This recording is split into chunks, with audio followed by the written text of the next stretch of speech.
Good day everyone, I am Nikki Pearl Sidaligdig, and for today's video I am going to discuss about supply theory. But first, we are going to define what is supply. So what do you mean by supply? Supply is defined as the quantity of goods or services that producer are willing and able to supply at given price in each time period. It is the quantity of goods a firm offers to sell in the market at a given price. Now, the theory of supply states that with all increase in price, the number of good firms wishes to supply will also increase. So there are two categories of supply theory, the firm supply and the industry supply. The firm supply. The supply curve of the firm may be derived by the points of intersection of its MC curve with successive demand curves. Try to look at the graph below. If we plot the successive points of intersection of MC and the demand curves on a separate graph, we observe that the supply curve of the individual firm is identical to its MC curve to the right of the closing down point W. Below is the quantity of supplied by the firm is zero. As price rises above PW, the quantity supplied increases. 4 types of a firm. First is sole proprietorship. It is the simplest and most common form of business ownership. Sole proprietorship is a business owned and run by someone for their own benefit. The business existence is entirely dependent on the owner's decisions, so when the owner dies, so does the business. The advantages and disadvantages of sole proprietorship are as follows. The advantages. First, all profits are subject to the owner, and very few requirements for starting, often only a business licenses.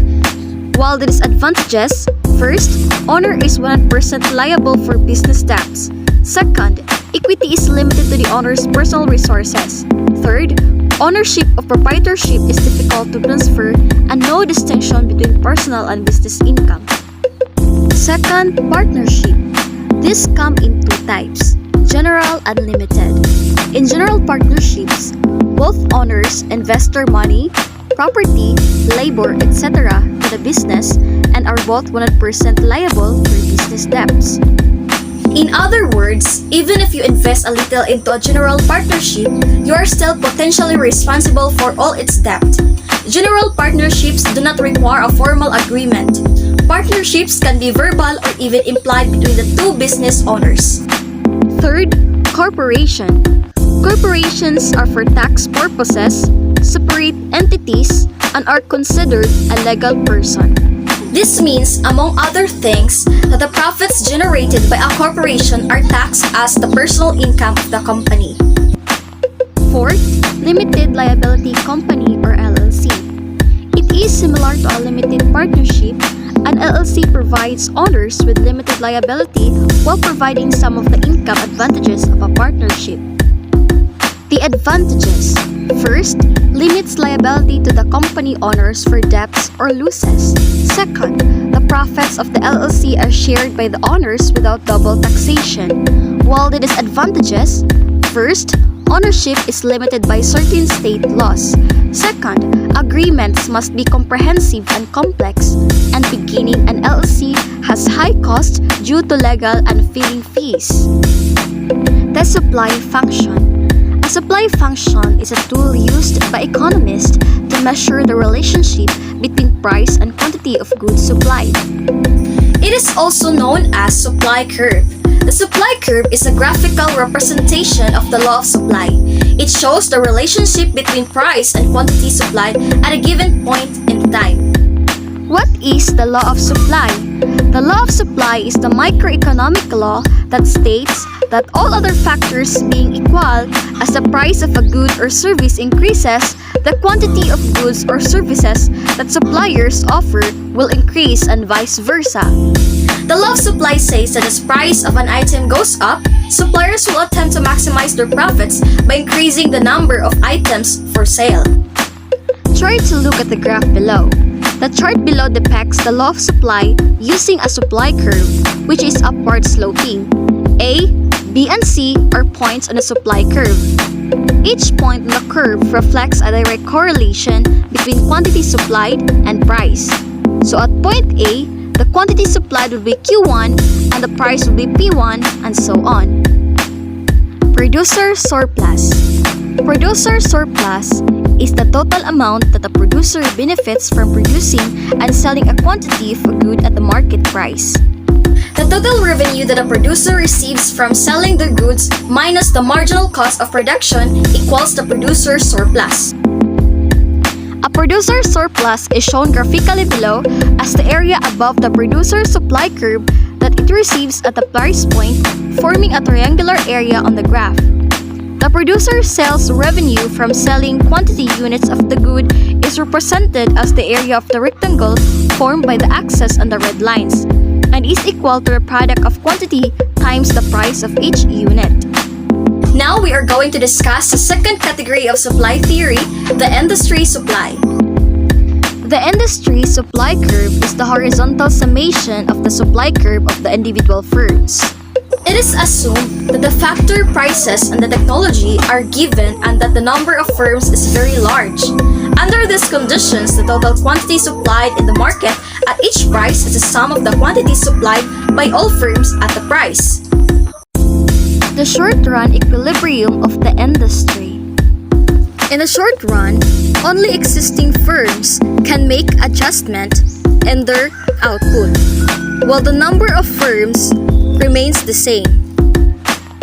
Like for example, in the right side panel, industry's demand curve DD and short-run supply curve SRS respectively are shown.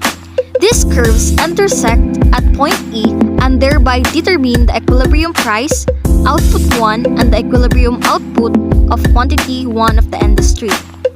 Firms will take price output 1 as given and will adjust their output at a profit maximizing level, while in the left side panel shows that a firm in the industry will be in equilibrium at OM output. The long-run equilibrium of the industry. In the long run, number of firms can vary, lured by economic profits earned by the existing firms in the short run. The new firms will enter the industry and compete away these economic profits, and thereby, all the firms will be in long-run equilibrium. Like for example, in the right-hand panel, demand curve DD and short-run supply curve SRS1 of the industry are shown, which intersect at point R and thereby determine the price OP1. It will be seen from left side panel shown that the price OP1, the firm is in equilibrium at point E and producing OQ or output and making supernormal profits. Zero profit.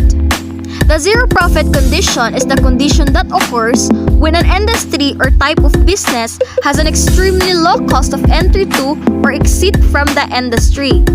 In this situation, some firms not already in the industry tend to join the industry if they calculate that they will make a positive economic profit. An economic profit of zero is also known as abnormal profit.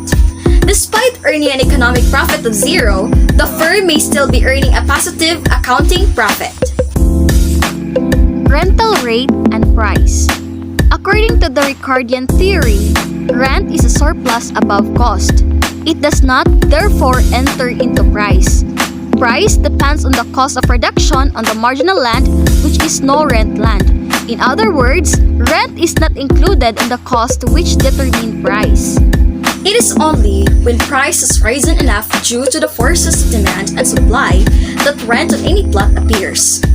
Thus, rent is the effect of result of price and not the cause of it. Example, in the graph, it clearly shows that rent does not enter into price. Rectangle D represents the cost of raising produced on D class of land. It is seen that cost goes on rising with falling fertility. The market price must cover the cost of production on D land if the producer of D land is needed to meet the total demand. And when the cost of production on D land is being covered by the price, A, B, and C lands are earning a surplus called rent. There is no rent in the rectangle on D. We can conclude, therefore, that according to the Ricardian theory, rent is determined by but does not determine price. Rent is thus price determined and not price determining. So, I hope that you learned something from this video about the supply theory and its categories. Thank you for watching.